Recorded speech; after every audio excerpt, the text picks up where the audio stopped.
সুপ্রভাত বন্ধুরা, চলে আসলাম নতুন দিনে নতুন আর একটা ভিডিও নিয়ে। আশা করি ঠাকুরের কৃপায় সবাই ভালো আছো, সুস্থ আছো। এখন ঘড়ির কাঁটায় বাজছে 7:30। 7:30 থেকে আমি আর ভিডিওটা শুরু করলাম। ঠাকুরকে দেখো, হ্যাঁ গুরুদেবটা বলতে গেলাম, পেরিয়ে চলে যাচ্ছি। দেখো গুরুদেবকে আজকেও দিয়েছি ওই যে সাদা স্থলপদ্ম, দেখতে পাচ্ছ? মনে হচ্ছে এটা সাদা স্থলপদ্মই মনে হচ্ছে, এক পাটি মনে হচ্ছে, কি অন্য কোনো ফুল নাকি জানি না। পুরো এরকম স্থলপদ্ম মতন গাছটা দিয়ে এরকম আজকে দুটো ফুটেছে, ছোটো বড়ো চারা গাছ তো, দুটো ফুটেছে আজকে। তারপরে গাছের অন্য গাছই কাটা হয়েছিল, সেসব গাছের যা অত্যাচার। হ্যাঁ, এ দেখো বন্ধুরা, আমার সব আজকের ঘরের লুকটা দেখিয়ে দিচ্ছি। ঘরের বিছনাপত্র সব কমপ্লিট। আচ্ছা, ঘড়িটা দেখিয়ে দিই একটু। ঘড়িটা হচ্ছে গিয়ে এই যে 7:35 বাজে। এই যে ঘরের লুকগুলো দেখো। নিচের ঘরটা খুব পরে দেখাবো, একসময় দেখবে কী সুন্দর করে গুছিয়েছি। আচ্ছা, এই যে এই ঘরে সব গুছানো হয়ে গেছে। চেয়ারটা এখানে রেখে দিয়েছি, ওখানে বসে না তো, দিয়ে ওখানে অসুবিধা হয় অতগুলো চেয়ার নিয়ে। এই যে ঠাকুর গোপুষণ এখনও ওঠেনি, গপুবাবু এখনও উঠতে পারেনি। ঠান্ডাতে দেখি উঠে করব। ফুল দেখো ফুল সব তোলা হয়ে গেছে। অল্প ফুল ফুটছে বন্ধুরা ঠান্ডাতে, শিউলি ফুলটা ফুটছে। এসব ফুল দেওয়া হয়ে গেছে। রান্নাঘরে দিদি বাসন মেজে দিয়ে চলে গেছে। এই যে রান্নাঘরে বাসন, চাটা একটু আমি দিদিকে তখন চা করে দিয়েছি। চা করে দিয়ে আমি প্রার্থনা করেছি। আজকে এসেছে 4:30 সময় বোধহয় চলে এসেছে। এই যে চলে আসলাম, ফুলগুলো গুছিয়ে দিলাম, গুছিয়ে নিয়ে আসলাম। এখনও উপরে তুলসীতলায় জলটা দেওয়া হয়নি, জলটা দিয়ে আসবো। জলটা দিয়ে এসে পুজো করবো। পুজো করে নিয়ে বড়ি দেওয়া আছে আজকে, টিফিন আছে, টিফিন করে দেওয়া আছে। তাই ওই যে দিদি আজকে 4:30 কি 4:30 একটু পরে এসেছে। এসে ফুল কটা কুড়িয়ে নিয়ে তারপরে ঝাড়টা দেয়। 4:45 যখন বাজে তখন দিয়ে ঝাড় দিচ্ছে। দিয়ে নিচে গেলাম, নিচে গিয়ে ইষ্টবিধিটা করে নিয়ে নিচেটা যায়, জামা কাপড় ছেড়ে নিয়ে ইষ্টবিধিটা করে নিয়ে নিচে যায়। নিচে গিয়ে আমিও ঘর দুয়ার মুছে নিলাম। তাই সকাল সকাল আসছে বলে, যাই হোক, ঘর দুয়ার আমার পরিষ্কার করে নিয়ে তা একদম ঠাকুর, আমি স্নানটাও আমার হয়েছে, স্নান করে নিয়ে ঠাকুরের প্রার্থনাটা করতে পারছি। দিয়ে এই সকালের ঠাকুরের যে নামটা করি, ঠাকুরের যে বীজ নামটা সকালে করি 10 মিনিট, সকালে 10 মিনিট, আর রাত্রে সন্ধ্যেবেলা 10 মিনিট করার অবশ্যই দরকার। ওই যে দেবপ্রসাদ আরও অনেক গুরু ভাইরা আছেন, দাদারা দেবগণা সব আছেন, সবাই বলেন এই বীজ নামের মহাত্মা অনেক, এর গুণ অনেক, এই বীজ নামের গুণ অনেক। হ্যাঁ, এই দেবপ্রসাদ দা বলে একজন দাদা আছে, ঋত্বিক দাদা, তিনি এই নামের বিষয় বলেন, খুব সুন্দর বলেন। বলছে যদি কোনো ধরো রাস্তায় যেতে যেতে কোনো ভয় লাগছে, তখন যদি এক মন প্রাণ দিয়ে এই বীজ নামটা তুমি করেছো, তোমার কোনো বিপদ তোমার হবে না, কোনো বিপদ। এরকম ঘটনাও বলেছে, বীজ নাম করতে করতে থেমে গেছে, সঙ্গে সঙ্গে তার হয়তো কেউ কিছু ক্ষতি করেনি, যেহেতু ঠাকুর সঙ্গে আছে, একবার আগে করেছে, ক্ষতি হয়নি, তবুও একটা ভয়ের মতন পেয়ে গেল সে হয়তো। এরকম অনেক গল্প আছে। এইরকমই ওই যে আমি শুনি তো দাদাটা দিয়ে, এরকমই একদিন আমার ক্ষেত্রে হলো। আমি খুব বর্ষাকাল মানে বর্ষাকালে শ্রাবণ মাসেই বোধ হয়, না শ্রাবণ মাসে না শ্রাবণ মাসে, বিয়ে তো ভাদ্র মাসে হয় না, শ্রাবণ মাসে একটা বিয়ে বাড়ি ছিল। দিয়ে বিস্কোপাড়ে, দিয়ে এঁটেল মাটির কাদা দিয়ে কদিন, শ্রাবণ মাসে বোধহয় কদিন বৃষ্টি হয়নি সে সময়। শ্রাবণ মাসে তো রোজ বৃষ্টি হয়নি, আষাঢ় মাসে রোজ বৃষ্টি হয়েছিল, কিন্তু শ্রাবণ মাসে রোজ বৃষ্টি হয়নি। দিয়ে শ্রাবণ মাসে সে কদিন বৃষ্টি হয়নি, রাস্তাটা শুকনো হয়ে গেছিলো। দিয়ে তা বিয়ের আগের দিনকে বোধহয় বৃষ্টি হলো না, সকালে যাই হোক বৃষ্টি হলো। তো যাই হোক, আমরা বিয়ে বাড়ি আমি যাবো, গিয়ে পৌঁছেছি। যেতে যেতে রাস্তায় কাদা, আমার তো রাস্তা দেখেই হয়ে গেছে। হ্যাঁ, তার মধ্যে তোমার দাদাভাই বলছে রাস্তায় স্লিপ কাটে খুব গাড়ি। ব্যাস, আমি সঙ্গে সঙ্গে ঠাকুরের সেই বীজ নাম শুরু করে দিয়েছি, এক মন প্রাণ দিয়ে। ওই যে দাদাটা বলছেন, যখন তোমার মনে অন্য চিন্তা এসে যাবে, আমাদের ঠাকুরের সকাল সন্ধ্যে নাম করতে গেলে কি যে অন্য চিন্তা আসবেই। তাই আমি জোরে মানে কি গতিটা, নামের গতিটা আমি বাড়িয়ে দিই। নামের জোর মানে তাড়াতাড়ি করে আরও বেশি নামটা মনের মধ্যে করে করতে ওখানে তো আর জোরে জোরে করাটা ঠিক না, আর করাও যাবে না রাস্তার মাঝে করতে গেলে। হ্যাঁ, আমার বিশ্বাস আমার কাছে। দিয়ে সেটা করতে করতে গিয়ে পৌঁছে আমি তো দাদাকে বলছি, তুমি তো জানো এরকম, তুমি এরা আসলে কেন, বৃষ্টি এরকম সকালে বৃষ্টি হয়, সকালে না তার একদিন বৃষ্টি হয় সেরকম কাদা। দিয়ে বলছি তাড়াতাড়ি খেয়ে পালিয়ে চলো। আবার গাড়িতে চেপেছি আবার ওই ঠাকুরের নাম করতে করতে করতে করতে এসে পাকা রাস্তায় উঠে তারপরে শান্তি। যাই হোক, অনেক হয়তো বলবে যে কেউ তাহলে আর কেউ সে তার ওই যে বললাম বিশ্বাস, যার কাছে বিশ্বাস। আমার ভয় লেগেছে, আমি ঠাকুরের ওই নাম আমি মন প্রাণ ভরে করেছি।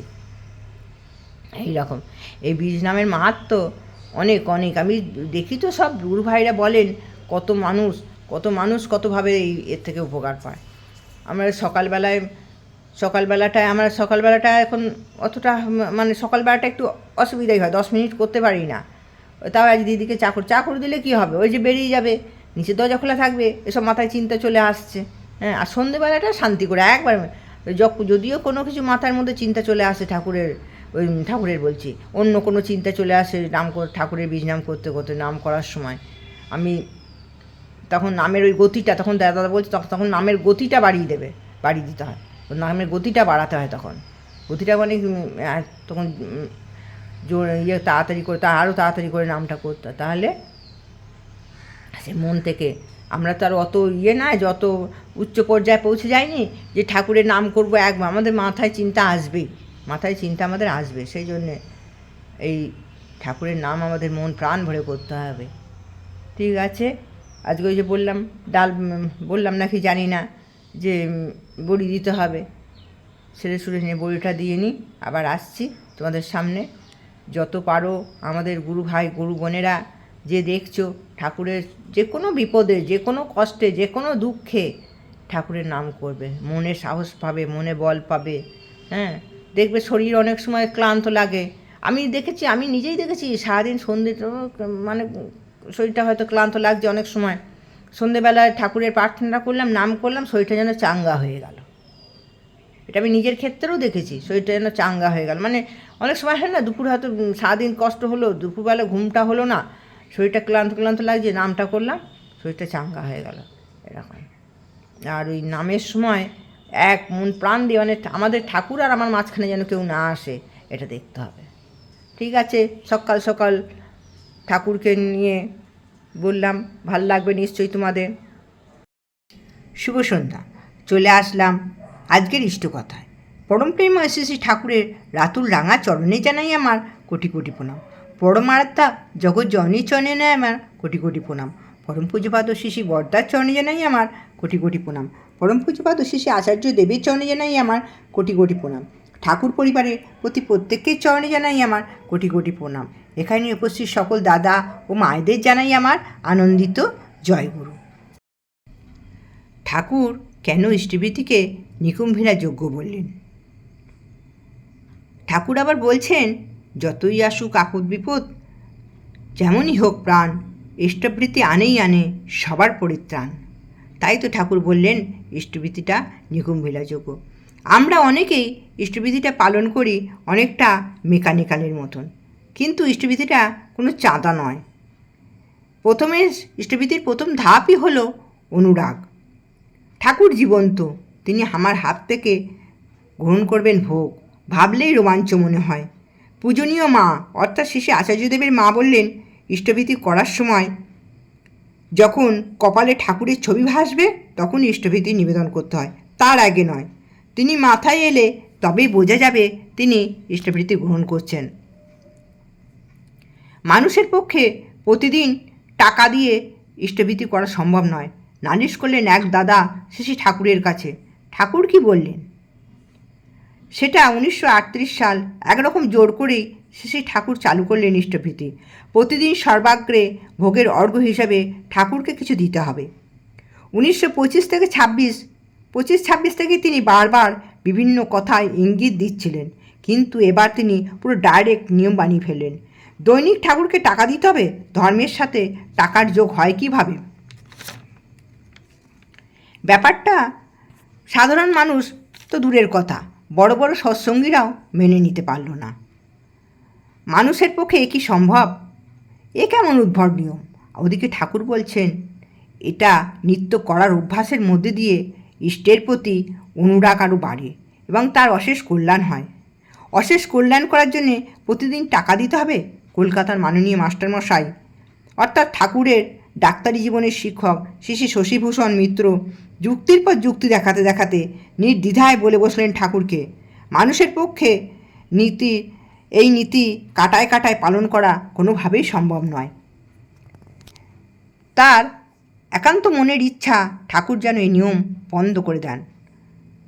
শ্রী শ্রী ঠাকুর তাকালেন বড় বড় চোখ করে তার দিকে, মৃদু হেসে বললেন, নিজের ভুলে কেউ যখন ঘোর অন্ধকারে বিপন্ন হয়ে পড়ে, আবার তাকে আলো ধরে ঘরে পৌঁছে দিয়ে আসতে হয়।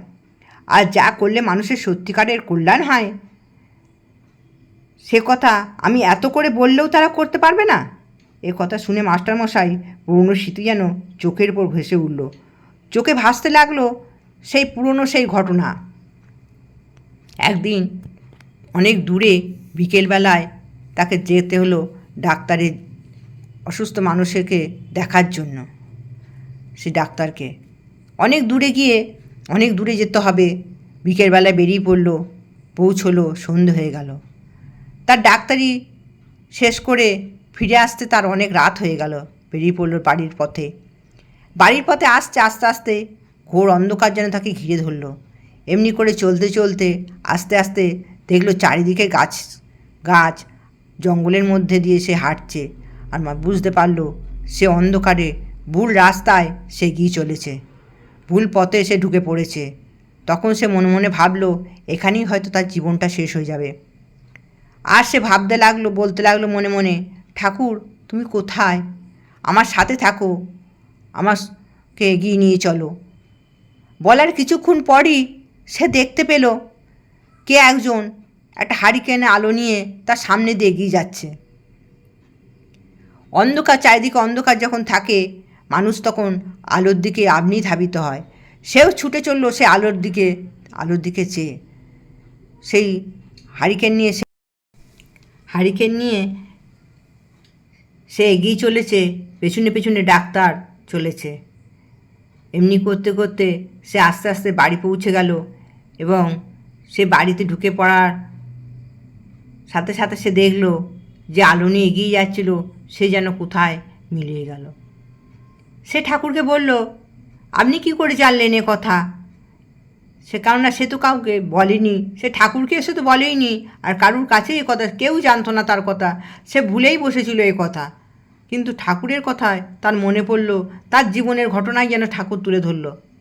সঙ্গে সঙ্গে ঠাকুরকে বলে উঠল, আপনি কি করে জানলেন এ কথা? এটা তো আমার একান্ত, আমি তো কাউকে বলিনি। তখন বুঝতে পারল ঠাকুরকে। তাই আমাদের ঠাকুরের কথা তো অবশ্যই ঠাকুর যা বলে তাই সে কথা অবশ্যই পালন করার, না কিছু ভাবনা চিন্তা করে বর্তমান আচার্যদেব যা বলেন সে কথাগুলি আমাদের পালন করার দরকার। আর ইষ্টভীতি আমাদের মন প্রাণ দিয়ে অনুরাগের সাথে ইষ্টভীতি করতে হবে, তবেই আমরা ঠাকুরকে খুশি করতে পারবো। আর ঠাকুরকে খুশি করতে পারলে আমাদের নিজের কথা কিছু ভাবতে হবে না। ঠাকুর আমাদের ঠিক পথে ঠিক নিয়ে চলবেন। এই বলে আজকে ইষ্ট প্রসঙ্গ এখানেই শেষ করলাম।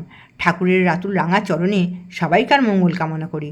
সবাই ভালো থাকুক, সুস্থ থাকুক। জয় গুরু।